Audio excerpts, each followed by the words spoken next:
안녕하세요. 건가파 시인입니다. 오늘은 허광빈 시인의 두 번째 시집 강을 노래하고 싶지 않은가를 읽으며 시인의 시세계 속으로 들어가 보겠습니다. 허광빈 시인은 한양대 출신으로 시인 활동을 시작한 지는 꽤 오래되었지만 개인적인 여러 사정으로 작품 활동과 시집 출간 작업은 그동안 거의 하지 못한 시인 중에 한 사람입니다. 시인은 2010년 허명이란 필명으로 활동하던 시절 펴낸 첫 번째 시집 때로는 강물이고 싶다 이후 근 15년 만인 지난 2024년 7월 두 번째 시집 강을 노래하고 싶지 않은가를 출간했습니다. 첫 번째 시집과 두 번째 시집의 제목에 공통 주제어가 강이라는 데서 허광빈 시인에게 강은 무엇일까, 어떤 의미를 갖는 것일까를 생각해 보게 됩니다. 아마도 허 시인에게 강은 유유히 흐르는 강 그 이상의 특별한 의미를 갖는다고 생각할 수 있겠는데요. 그럼 두 번째 시집을 만나보기 전에 첫 번째 시집의 표제시인 때로는 강물이고 싶다를 먼저 만나보겠습니다. 때로는 강물이고 싶다. 허광빈. 흐르는 강물을 보라.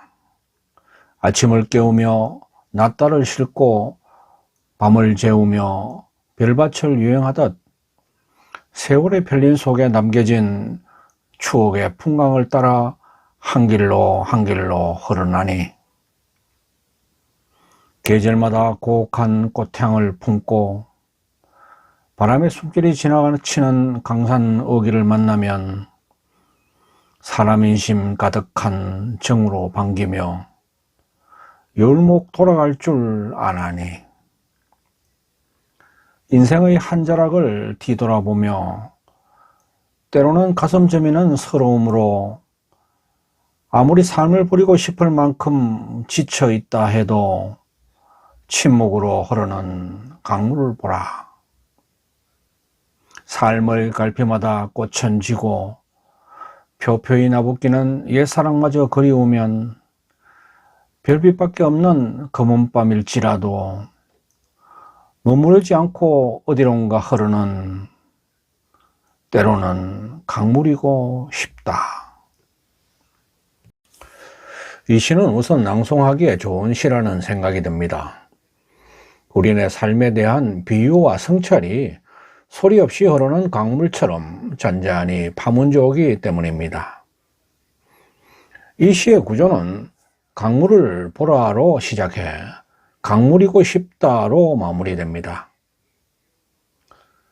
그러기에 강물을 보라는 진술은 화자가 누군가에게 전하는 말일 수도 있지만 자신을 향한 적극적인 의미의 자기 성찰이 담긴 청유의 진술이라고 하겠습니다.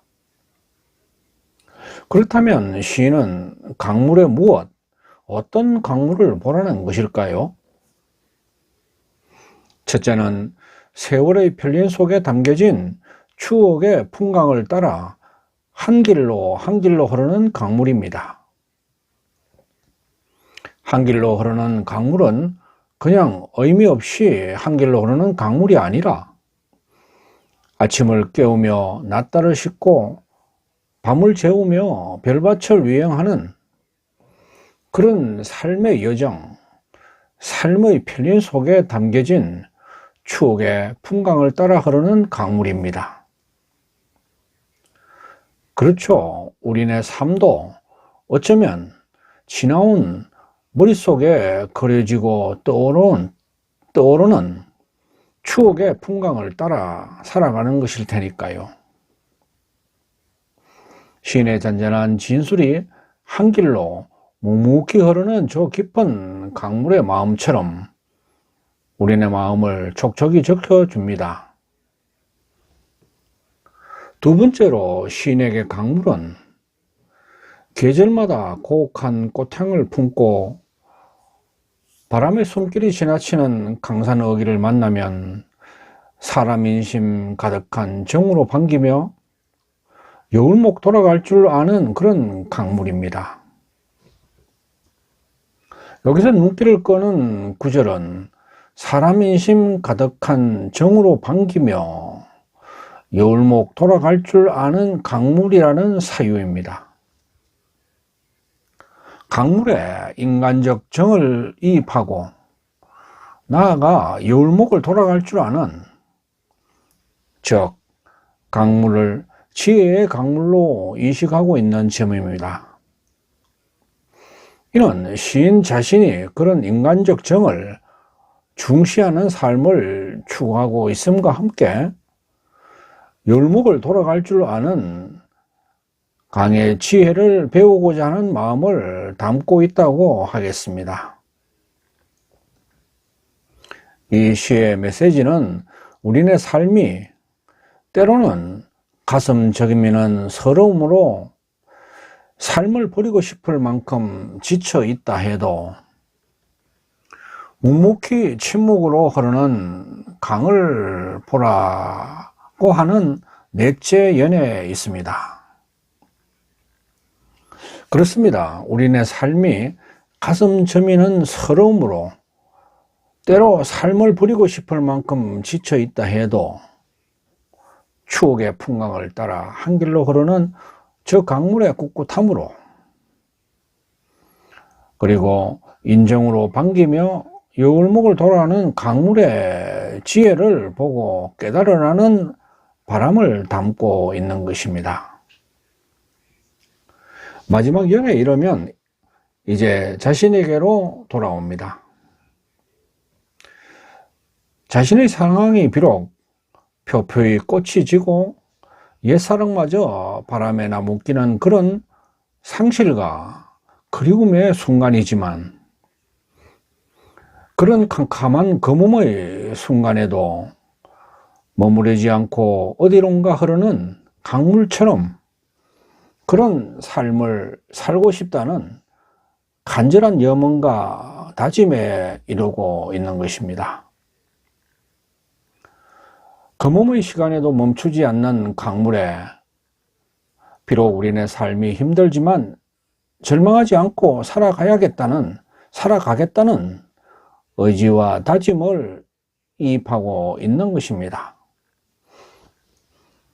그러니까 이 시는 삶의 절망 앞에 선 많은 독자들에게 위안과 희망을 주는 시편인 것입니다.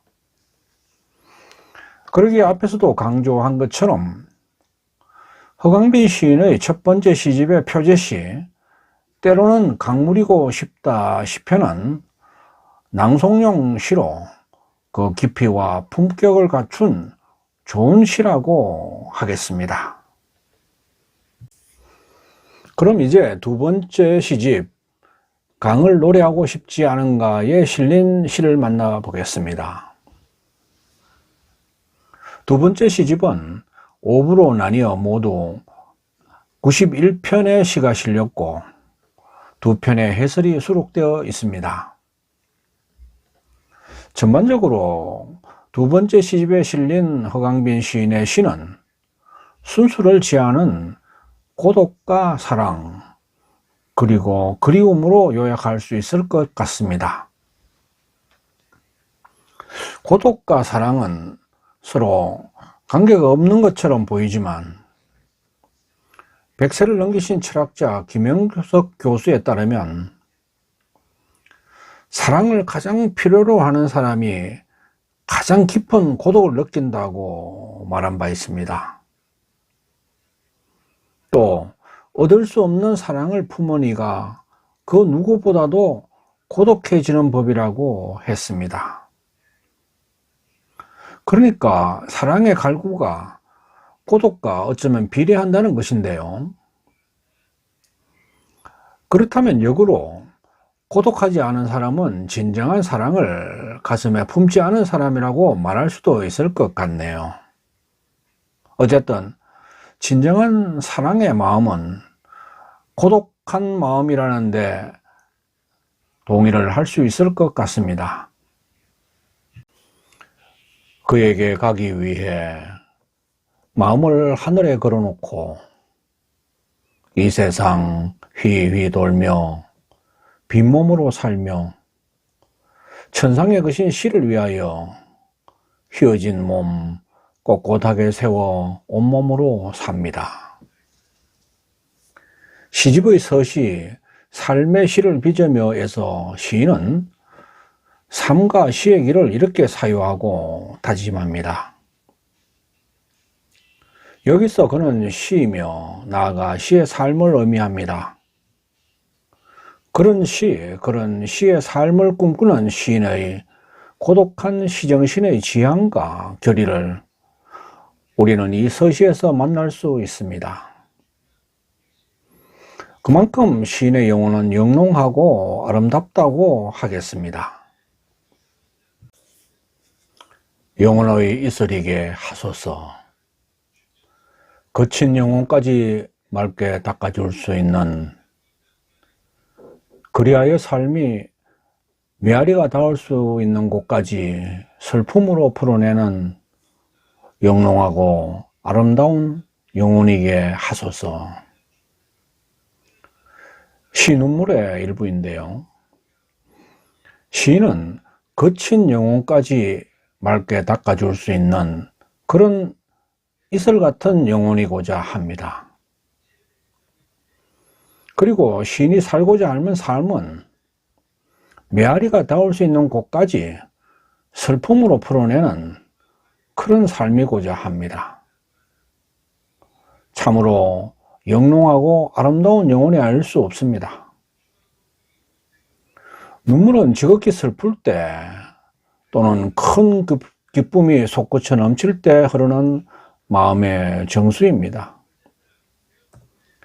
가식의 눈물도 있지만 눈물만큼 영혼의 진정한 표현물도 없을 것입니다. 그런 눈물 같은 영롱하고 아름다운 영혼이고자 하는 시인의 순수 의지가 오롯이 우러난 시편입니다. 안개비가 내릴 때마다 강변에는 외로움이 모여든다. 바람을 이야기하고 싶지 않은가? 강을 노래하고 싶지 않은가? 참았던 울음 와락 터뜨리듯 그렇게 삶이란 때때로 기대해 볼 만하다며 취한 듯 바라보며 흐르는 강물. 계절이 바뀔 때마다 한강 둔치에는 눈물이 쏟아진다. 강을 노래하고 싶지 않은가 시편의 일부인데요. 이번 시집의 표제시인 이 시편은 강 시리즈 시집의 첫 번째 시집인 때로는 강물이고 싶다에 이은 시편입니다. 그러니까 시인은 강을 통해 삶을 성찰하고 위안과 희망을 찾는 그런 세계를 지향하고 있는 것입니다. 강에 와서 한강 둔치에 와서 참았던 울음을 와락 터뜨리고 싶은, 그리하여 삶이란 때때로 기대해 볼 만하다는 위안과 희망을 얻고자 하는 것이죠. 외로움이 모여든다는 진술은 외로움을 씻어주는 그런 강의 노래를 부르고 듣기 위함이며, 한강 둔치에는 눈물이 쏟아진다는 진술 또한 강을 통해 마음을 정화시키는 눈물의 의미를 상징적으로 표현한 것이라고 하겠습니다. 이렇게 시인이 계절이 바뀔 때마다 달려와 마음껏 바라보는 강은 고독과 슬픔, 아픔을 치유해주는 눈물의 다름 아니며 꿈과 희망의 문을 열게 하는 해법의 곡조요 선율이라 하겠습니다. 그러니까 이 시 또한 절망 앞에 선 많은 이들에게 자기 정화와 위안과 희망을 주는 시편이라고 하겠습니다. 시인에게 사랑은 고독을 낳고 끝내 그리움을 낳습니다. 그러기에 그리움의 노래에는 늘 아픔이 배어 있습니다. 하지만 그 아픔은 간절한 기도로 성화되고 그 기도로 몸을 일으키고 다시 앞으로 나아갑니다. 그대 주머니 속에서 그리움이 슬피 운다. 눈물이 이슬로 내리는 새벽엔 불잎에 외로움으로 맺히리. 한낮이 지나고 달없는 별밤이면 창밖을 떠도는 기도의 세레나데. 다시 그리움이 되어 그대에게로 떠나리. 어둠이 날아간 텅 빈 자리에 그대 와서 떨어져 누운 꽃잎을 일으켜 다오. 그리움의 노래라는 시의 전문입니다. 그대 주머니 속에서 그리움이 슬피 운다는 이 시의 첫 구절은 시인의 언어 감각이 얼마나 뛰어난지를 잘 보여주는 대목입니다. 그리움이 주머니 속에서 슬피 운다는 이 구절은 간절한 화자의 그리움이 끝내 그대에게 가닿지 못하는 안타까움을 표출하고 있습니다. 그러기에 이슬로 맺히고 기도가 창밖을 떠도는 것입니다. 이렇게 화자의 그리움엔 표현할 수 없는 아픔이 배어 있습니다. 이렇게 아픔을 주는 그리움이지만 그러나 시인은 그리움을 멈추지 않습니다. 뿐만 아니라 날이 밝으면 아픔으로 떨어져 누운 꽃잎을 일으켜 세워주는 것 또한 그리움임을 믿으며 강구합니다. 그리움이란 관념의 세계를 구체적인 상황과 대상으로 손에 잡힐 듯 감각하게 하는 시인의 시적 연금술이 놀랍기만 합니다. 시인의 시집에는 시인이 의식하지 않고 자유로 쓴 작품이지만 시조의 전격 형식에 딱 맞는 시조를 한편 만날 수 있습니다. 설익은 가섭 한 짝 강섭해 던져보라. 가을꽃의 영혼이 소복처럼 펄럭인다. 얼레빛 돋은 하늘에 마음을 풀어놓고. 가을 자륵이라는 제목의 시조입니다. 시인은 시조라는 형식을 의식하지 않고 시를 창작했겠지만 형식적으로 전격의 시조 형식에 딱 맞는 작품입니다. 이는 시조 형식이 특별한 것이 아니라 어쩌면 시의 가장 에센스적인 형식, 시 창작의 어떤 기본 형식의 원리임을 말해주는 것이라고 하겠습니다. 모든 시, 그러니까 자유시든 우리 시조든 일본의 하이쿠든 중국의 한시든 시를 구성하는 내적 구조를 살펴보면 크게 세 개의 의미 덩어리, 시조로 말하면 3장 구조를 지닌다고 말할 수가 있습니다. 자세히 보아야 예쁘다. 오래 보아야 사랑스럽다. 너도 그렇다. 나태주 시인의 풀꽃이라는 시의 전문입니다. 오늘날 국민시로 국민들에게 가장 많이 알려지고 사랑받는 시가 바로 나태주의 풀꽃인데요. 바로 이 풀꽃 시편도 크게 세 개의 의미의 덩어리로 구성되어 있고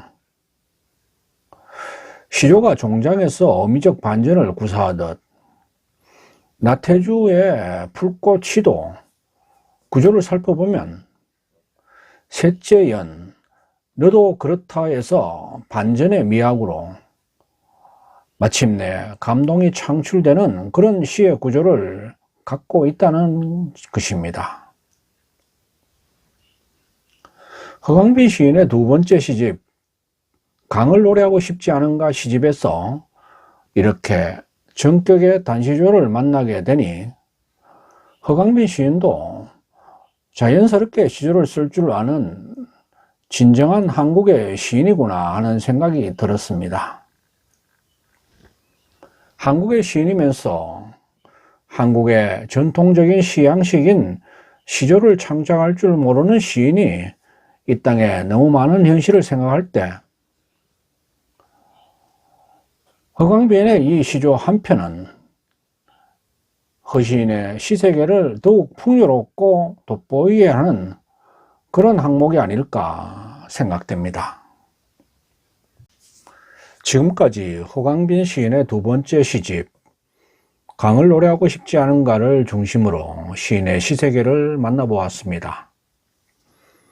시인은 고독과 사랑, 그리움을 바탕에 깔고 감각적이고 세련된 표현, 깊이 파고드는 시적 사유, 그리고 낭송하기 좋은 서정적 리듬과 분위기를 지닌 매력적인 시를 쓰는 시인임을 확인할 수 있었습니다.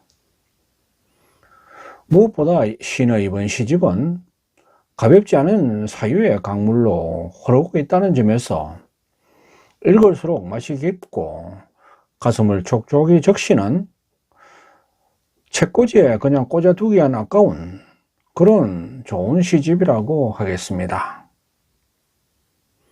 시인은 현재 영혼의 숲이란 출판사를 운영하면서 품격 있는 시집 편집과 함께 시창작을 지도하고 있고 다양한 문학단체에 참여해 따뜻한 교류를 이어가고 있습니다. 모쪼록 시인의 활동이 가을의 들판처럼 풍요롭고 봄들의 녹음처럼 우거져 늘 푸르기를 기대해 봅니다.